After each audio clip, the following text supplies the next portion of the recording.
Physics tells us that matter cannot be created or destroyed. It can only change form. But in Omaha, Nebraska, on a Wednesday morning in June, physics broke. 19-year-old Jason Joukowsky walked out his front door. He had 8 blocks to walk. A straight line, a route he knew better than the back of his hand. He didn't run, he didn't fight, he didn't scream. Between 10:45 and 11:15, Jason Joukowsky didn't just die, he evaporated. No footprints, no witnesses, no body. Just a boy, a red t-shirt, and a silence that has lasted 24 years. Every file has a temperature, and this one is absolutely zero. June 13, 2001. The world was different. Simpler, maybe. Jason Joukowsky was 19, a quiet kid, the kind you might not notice in a crowded room, but the kind who anchored the people who knew him. He lived with his parents, Jim and Kelly, and his younger brother Michael, in the Benson neighborhood of Omaha. It was working class area, hilly streets, modest houses, and neighbors who knew each other's shift schedules. Jason had dreams. He was studying radio broadcasting at Iowa Western Community College. He wanted to be a DJ. He loved the idea of connecting with people through the airwaves, a voice in the dark. But for now, he was working at Fazoli's, an Italian fast food chain. He didn't have a car. It was in the shop for repairs. So he walked. He walked everywhere. He was reliable, responsible, the type of employee who says yes to the manager's calls. And they did call. That morning, Jason was asked to come in early for his shift. And he agreed. But he needed a ride. He called a coworker.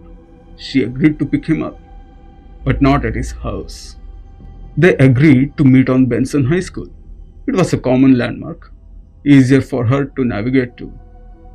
It was 8 blocks away, half a mile, 15 minutes if you walked slow. The timeline of June 13 is terrifyingly precise. At 10:45 in the morning, a neighbor, Chester Ling, is outside doing yard work. He looks up, he sees Jason. Jason is helping his younger brother Michael drag the trash cans back into the garage. It's a mundane act of service, a big brother helping little brother. This is the last confirmed sighting of Jason Joukowsky. 10:45 a.m., Jason goes back inside, grabs his red Fazoli's work shirt, and heads out the door. He is wearing white Chicago Cubs t-shirt, black dress pants, and black dress shoes. He starts walking towards the high school. The weather is hot, humid. There's a storm forecast for later that night. A tornado warning would eventually rip through the country. But right now, air is heavy and still. The calm before evaporation. 11 a.m. The co-worker pulls into the parking lot of Benson High School. She waits. 11:05. She checks her watch. Jason is never late. 11:10. She scans the streets. No sign of him. 11:15.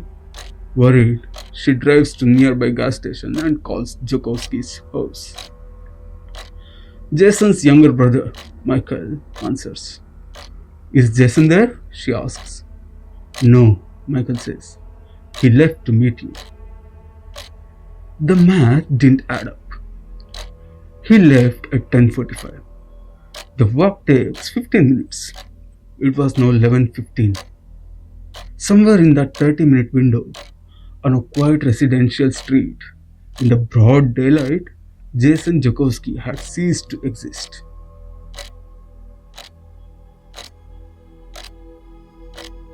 The first mistake happened immediately. When Jason's parents reported him missing, the police hesitated. He was 19 and adult. He probably just ran away. They said, give it 24 hours. They treated it as a runaway case for 10 days. 10 days. In a missing persons case, the first 48 hours are critical. Jason's investigation didn't truly begin until the trail was already cold. When they finally looked, they found nothing. Jason hadn't touched his bank account. He hadn't picked up his last paycheck. He took no clothes, no bag. He had learning disability related to speech. He was shy, not street smart. The idea of him starting a new life was impossible to anyone who knew him. Police canvassed the neighborhood. They knocked on doors along the route. They checked the sex offenders registry. There was registered offenders in that area, but each one was interviewed. Each one was cleared. They checked the school's security cameras. The cameras covered the entrance he would have used. Jason never appeared on the tape. This meant he never even made it to the school. This narrowed the search radius dramatically. He didn't vanish at the destination. He vanished on the journey.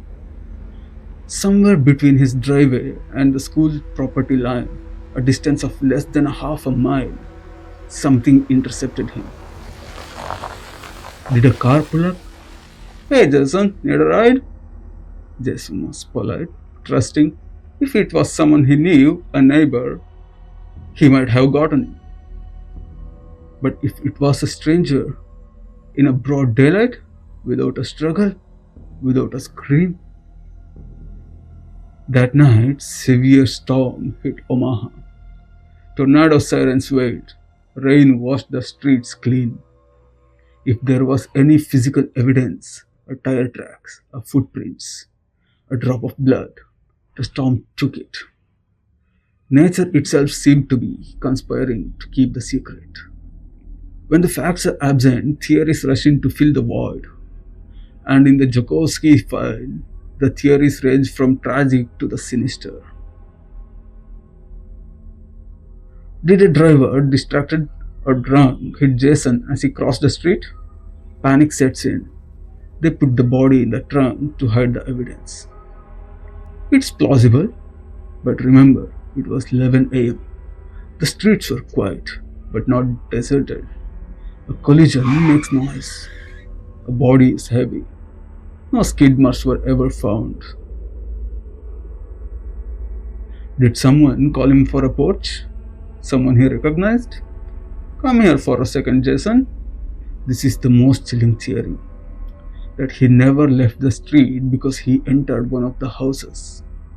That while his parents searched and the police waited, Jason was just feet away, behind a locked door. Statistically, rare for a 19-year-old male, but not impossible. But usually these crimes leave debris, a struggle, a witness. Jason's disappearance was surgically clean.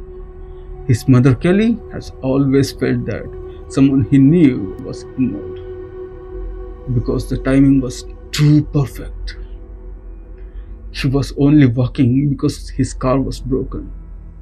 He was only walking at that hour because he was called in early. It was a window of opportunity that shouldn't have existed. Jason Joukowsky didn't just leave a hole in his family. He changed the law. His parents, refusing to let his silence to be the end, founded Project Jason. They lobbied, they fought. In 2005, Jason's law was passed in Nebraska, creating a statewide database for missing persons. Because of Jason, other families don't have to wait 10 days for an investigation to start. His legacy is found in the people who were found.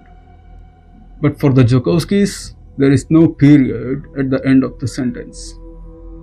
Jason would be in his 40s now.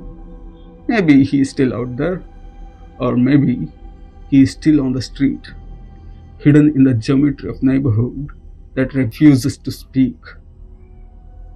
Some files burn hot with rage, some are warm with fresh leads. But the file of Jason Jakowski is cold. It sits in a drawer, waiting for one piece of information that will rise the temperature. Until then, he's still walking.